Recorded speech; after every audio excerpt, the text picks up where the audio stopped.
ऐसा एक टाइमर, जब तुम एग्जाम देने जाओगे तुम्हारे सामने बेटा ऐसा एक टाइमर चल रहा होगा और उस टाइमर के अंदर आपको 15 मिनट के अंदर 25 एमसीक्यूज करने होंगे। देखो जब ये टाइमर चलता है ना तो समय अपने आप कम लगने लगता है। देखो मैथमेटिक्स के अंदर 25 क्वेश्चन कर पाना 15 मिनट के अंदर बहुत ही मुश्किल चीज है। इंग्लिश में, रीजनिंग में, जीके जीएस के अंदर कर सकते हो। तो आइए बेटा आज हम करेंगे जीके जीएस का एक प्रैक्टिस टेस्ट।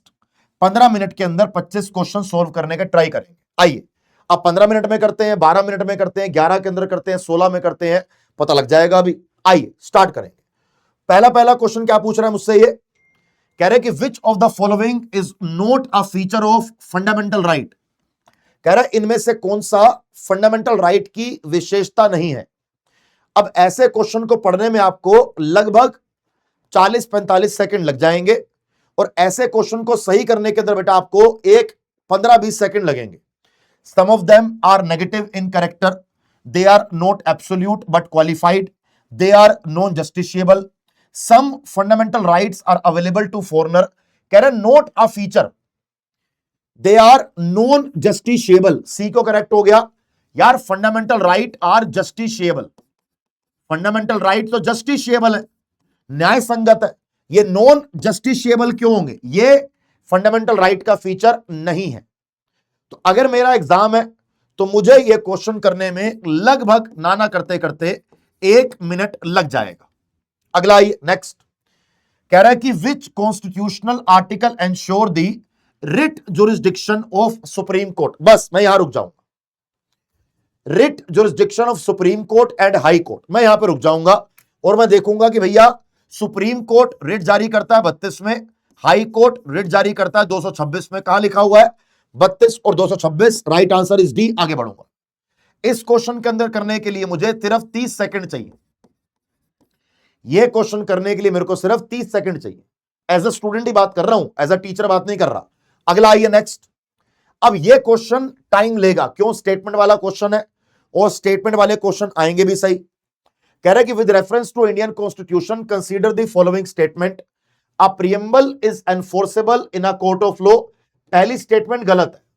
प्रियम्बल न्याय संगत नहीं होता, प्रियम्बल जस्टिशिएबल नहीं होता, प्रियम्बल एनफोर्सेबल नहीं होता। प्रियम्बल को एक बार अमेंड किया गया है, यह करेक्ट है। प्रियम्बल में सोशलिस्ट वर्ड ऐड किया गया 42वें अमेंडमेंट के द्वारा, यह भी करेक्ट है। तो यहां मेरा बी सेकंड और थर्ड करेक्ट हो गया, फर्स्ट मेरा गलत हो गया। मैं इस क्वेश्चन को टोटल 45 सेकंड का समय देना चाहूंगा। अगला आइए next question. Kathakali performed begins with, देखो अगर तो ये क्वेश्चन आता है तो आता है और अगर बेटा ये क्वेश्चन नहीं आता तो मेरे भाई ये क्वेश्चन नहीं आता। अब यहां पे सबसे बड़ी कहानी ये है, अब यहां पे सबसे बड़ी कहानी ये है कि कथकली को चालू करने से पहले कैलीकोट्टू नाम के एक, मतलब ऐसे जोर जोर से धमाके बजा के कि ओए चक दे फट्टे नप दे गिल्ली, स्टार्ट करने जा रहे हैं 80 कथकली, ऐसे किया जाता है ना भैया। तो राइट आंसर इज कैलीकोट्टू। अगर इस क्वेश्चन को बच्चे को आता है तो यह क्वेश्चन सिर्फ 15 सेकंड का है, यानी कि 15 भी नहीं है, यह सिर्फ 10 सेकंड का है, 10 का भी नहीं है, सिर्फ 5 सेकंड का है। अगर तो नहीं आता तो लाइफ में ऐसे क्वेश्चन पर टाइम खराब मत करना। आगे आइए अगला question. Which of the following is a folk dance of Rajasthan. देखो नौटंकी यूपी का है, भंगड़ा पंजाब का है और झोरा उत्तराखंड का है। तो राइट आंसर इज बी। इस क्वेश्चन को मैं सिर्फ 5 सेकंड दूंगा बच्चे को सोल्व करने के लिए। आगे बढ़िए नेक्स्ट अगला क्वेश्चन। अगला बढ़िए, आगे बढ़ेंगे ना। Which is the densest planet in the solar system. भाई सोलर सिस्टम में सबसे घनत्व वाला ग्रह कौन सा है? यह क्वेश्चन बहुत बेसिक सिंपल क्वेश्चन है। अगर ऐसा क्वेश्चन एग्जाम में आ जाए तो आपको 4 से लेकर 5 से लेकर 6 से लेकर 7 सेकंड लेने हैं max, because right answer is earth यानी कि पृथ्वी। कह रहे कि नाग टिब्बा नाम की पहाड़ी या नाग टिब्बा नाम की चोटी इन चारों में से कहां पाई जाती है? अब देखो जिसको नाग टिब्बा के बारे में पता है या जिसको हिमालय के बारे में पता है वो तो इसका आंसर कर देगा, और जिसको आइडिया ही नहीं है वो आंसर नहीं कर सकता। तो यहां पर अगर आप सोचने बैठ गए सोचते रहो, और अगर आता है तो 10 सेकंड में लेसर हिमालयाज लगाओ और आगे बढ़ जाओ। अगेन ये क्वेश्चन रहेगा हमारा केवल 10 सेकंड का। अच्छा, एक छोटी सी बात मैं आपके साथ शेयर करना चाहता हूं। मुझे ऐसा लगता है कि इस बार जो ये सीजीएल का पैटर्न चेंज किया गया है, जब जब एसएससी की इतिहास है, एसएससी का इतिहास है बेटा, जब जब सीजीएल का पैटर्न चेंज हुआ है, सीजीएल का पेपर इजी आया। जब जब एसएससी ने पैटर्न चेंज किया है, तब तब पेपर इजी आया। आप ये मुझसे लिख के ले लो, 100% गारंटी, पेपर सीजीएल का पिछली बार से आसान आएगा। पेपर सीजीएल का पिछली बार से आसान आएगा, ये आप मुझसे लिख के ले लो, बाकी मर्जी आपके। कह रहा है कि भैया आपके सामने मैच द फॉलोइंग का क्वेश्चन है। कह रहा है इनमें से कितने पेयर करेक्ट दिए हैं ये बताइए। अब ये क्वेश्चन को मैं पहले बताता हूं, ये क्वेश्चन 1 मिनट वाला क्वेश्चन, क्योंकि देखोगे, समझोगे, याद करोगे, क्योंकि आपने पढ़ा तो है ही। आप में से कोई भी स्टूडेंट ऐसा नहीं होगा जिसने ये बुद्धिस्ट काउंसिल ना पढ़ी हो, ये तो पढ़ी होंगी आपने। तो पहली जो ये बुद्धिस्ट काउंसिल है किसने करवाई है? सर ये अजात शत्रु ने करवाई है, ये तो करेक्ट है, very good. Second Buddhist council किसने करवाई है? द सेकंड आपकी काल अशोका ने कराई है, सर ये भी करेक्ट है। चौथी कराई है किसने? चौथी कराई है कनिष्का ने, मेरे भाई ये भी करेक्ट है। तो मेरे सामने यहां पे तीनों के तीनों करेक्ट है। और जो थर्ड नंबर की काउंसिल थी वो कराई थी सम्राट अशोक ने। देखो यहां पर इसके सामने इसका सॉल्यूशन भी है कि पहली अजात शत्रु ने करवाई, राजगिरिया बिहार में, हरियाणा का डायनेस्टी से बिलोंग करता था। फिर काल अशोका ने करवाई वैशाली बिहार में, ये शिशुंग डायनेस्टी से बिलोंग करता था। अशोका ने करवाई पाटलिपुत्र में, मौर्य साम्राज्य। कनिष्क ने कराई कश्मीर में, कुषाण साम्राज्य। अगला आइए नेक्स्ट। कह रहा है कि अगर मैं भारत की मुगल पेंटिंग की बात करूं तो इन चारों में से किसके समय काल में मुगल पेंटिंग फली फूली? 10 सेकंड का क्वेश्चन है। जहांगीर। 10 भी नहीं है, यह क्वेश्चन आपके 5 सेकंड का है। तो राइट आंसर इज सी।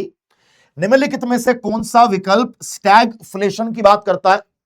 कह रहा है अगर मैं आपको इन चारों में से बात करता हूं तो चारों में से मेरे को यह बताइए कि भाई इनमें से कौन सा ऐसा विकल्प है बेटा जो आपसे स्टैगफ्लेशन की बात करेगा। तो what is a stagflation? Stagflation का मीनिंग क्या होता है ये बताइए आप मुझे। सर स्टैगफ्लेशन का मतलब होता है कि जिस देश के अंदर, जिस इकोनॉमी के अंदर इन्फ्लेशन लेवल बहुत ज्यादा हो और साथ में हाई लेवल ऑफ अनएम्प्लॉयमेंट हो। यूजली क्या होता है मैं आपको बताऊं अगर, तो एक होता है फिलिप्स कर्व। क्या होता है? एक होता है फिलिप्स कर्व। ये कहता है कि अगर इसका कहना है कि अगर इन्फ्लेशन बढ़ेगी तो बेरोजगारी कम हो जाएगी। ये फिलिप्स कर्व कहता है कि अगर तो इन्फ्लेशन कंट्रोल में है, भारत में इन्फ्लेशन कंट्रोल कौन करता है? आरबीआई करता है। कह रहा है कि अगर तो इन्फ्लेशन कंट्रोल में है तो बेरोजगारी कम हो जाती है, लेकिन अगर ये लेवल पार हो जाए तो इन्फ्लेशन भी होगी और बेरोजगारी भी होगी। ऐसे प्रकार की सिचुएशन को स्टैगफ्लेशन कहा जाता है। अगला आइए। अब जैसे ये वाला क्वेश्चन है, इसको मैं 15 सेकंड दे दूंगा। भैया इकोनॉमिक्स का कॉन्सेप्ट है सोच समझ के जवाब देना। क्या करना? सोच समझ के जवाब देना। अगला आइए। इनमें से कौन सा राज्य भूटान के साथ अपना बॉर्डर शेयर नहीं करता? मैंने क्या बताया आपको, अगर भूटान के साथ बॉर्डर शेयर करना है तो शॉर्ट ट्रिक होती है SAAB। एस से सिक्किम, ए से अरुणाचल प्रदेश, ए से असम और बी से बंगाल। क्या साहब में कहीं पे M आ रहा है? नहीं आ रहा, तो राइट आंसर इज मेघालय। यह क्वेश्चन कितनी देर का होगा? यह क्वेश्चन आपका होगा केवल 10 सेकंड का। अगला आइए। Which among the following rivers flows from east to west eventually meeting the Arabian Sea? इनमें से कौन सी नदी अरब सागर में गिरती है? भाई हमारे यहां पे आपका जो ये साउथ इंडिया है, यहां पर आपका ये अरब सागर है, यहां पर बेटा आपका ये अरब सागर है, और यहां पर मेरे भाई क्या है आपका, यहां पर बेटा आपकी ये बंगाल की खाड़ी है। तो अरब सागर और बंगाल की खाड़ी दोनों के अंदर नदियां गिरती हैं। इनमें से नर्मदा, तापी, सिंधु, भरतपुजा, पेरियार, ये सारी नदियां यहां गिरेंगी, और बाकी जो तीनों बच गई नीचे की ये जाएंगी बंगाल की खाड़ी में। अगला आइए। विच of the following 5-year plan of India commenced at the time when global economy was going through second financial crisis? अब ये क्वेश्चन थोड़ा सा एक लंबी सांस लेने वाला क्वेश्चन है। तो ऐसे क्वेश्चन को आप 40 से लेकर 50 सेकंड दे सकते हो, क्योंकि इस क्वेश्चन में 2 पॉइंट याद करने हैं। पहला पॉइंट कि सेकंड फाइनेंशियल क्राइसिस कब आया? सर सेकंड फाइनेंशियल क्राइसिस आया 2008 में। चलो ठीक है, तो 2008 के समय कौन सा 5 ईयर प्लान चल रहा होगा? क्या लगता है आपको? एक तो यहां पर आपको बोलूं कि सेकंड फाइनेंशियल क्राइसिस कब आया, पहले तो हमें याद करना है। सेकंड फाइनेंशियल क्राइसिस आपका आया था मेरे भाई कब?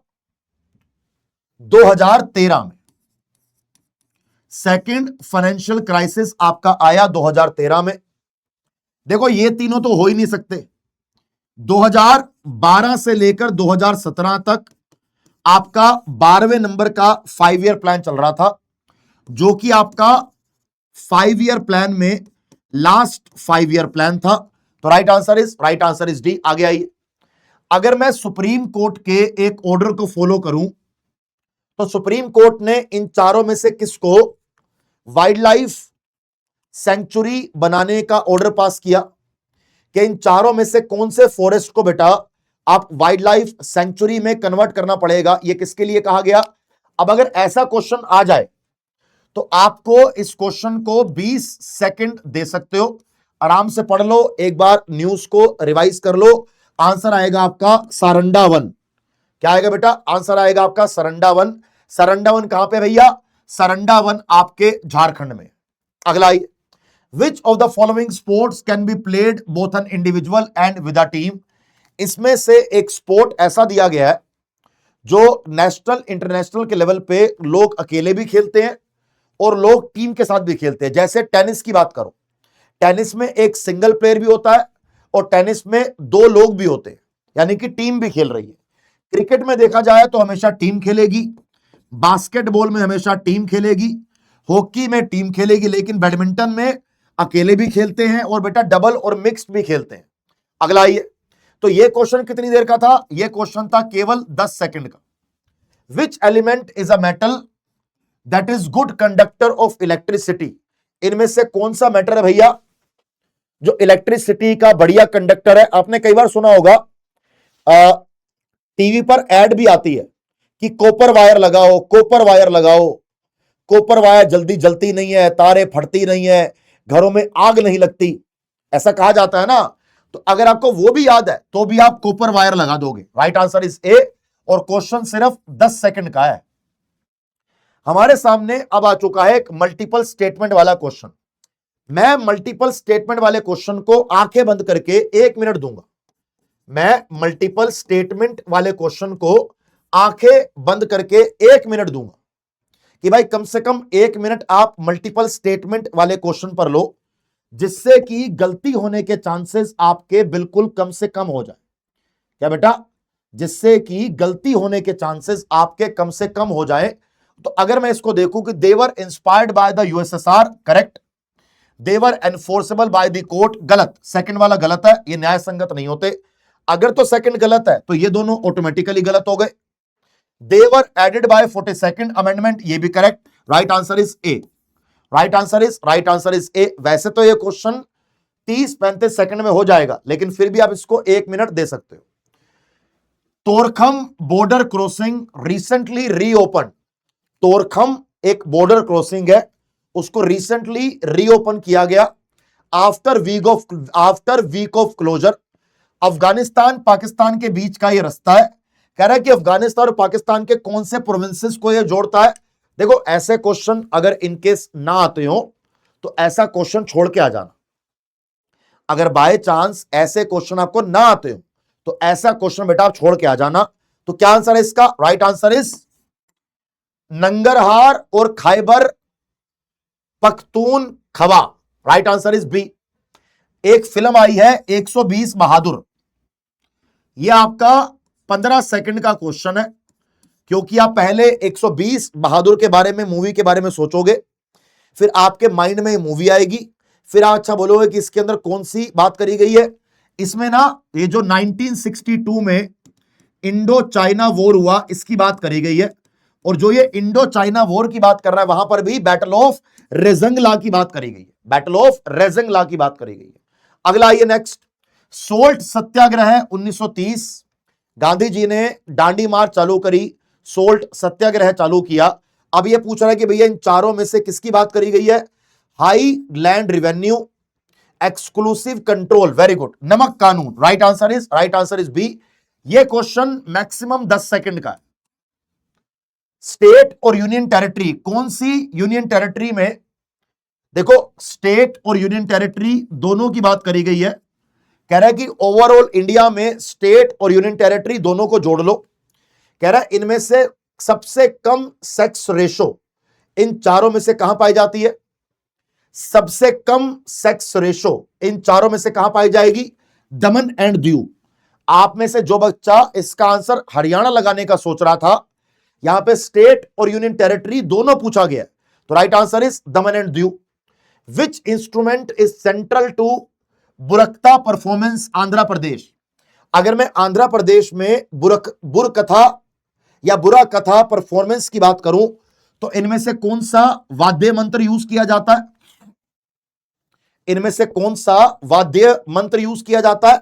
Right answer is tambura, right answer is B tambura. To which geological system do most of India coal reserve belong? Bharat में सबसे ज्यादा कोयले का उत्पादन झारखंड में होता है। कह रहा है कि भारत के इनमें से कौन से जियोलॉजिकल सिस्टम की बात करो, जियोलॉजिकल हिस्ट्री को पकड़ के बात करोगे, तो कौन सा जियोलॉजिकल सिस्टम के अंदर आपको सबसे ज्यादा कोल रिजर्व देखने को मिलेगा? क्या आंसर होगा इसका? Right answer is Gondwana rocks, right answer is A, Gondwana rocks is the correct answer. अगला आइए next, dash festival celebrated in Maharashtra to honour Bhagwan Ganesh ji? Simple हो गया, गणेश चतुर्थी की बात कर रहे हो। लास्ट के जो 3 क्वेश्चन हुए उसको तो आप तीनों को ही 1 मिनट में निपटा दोगे।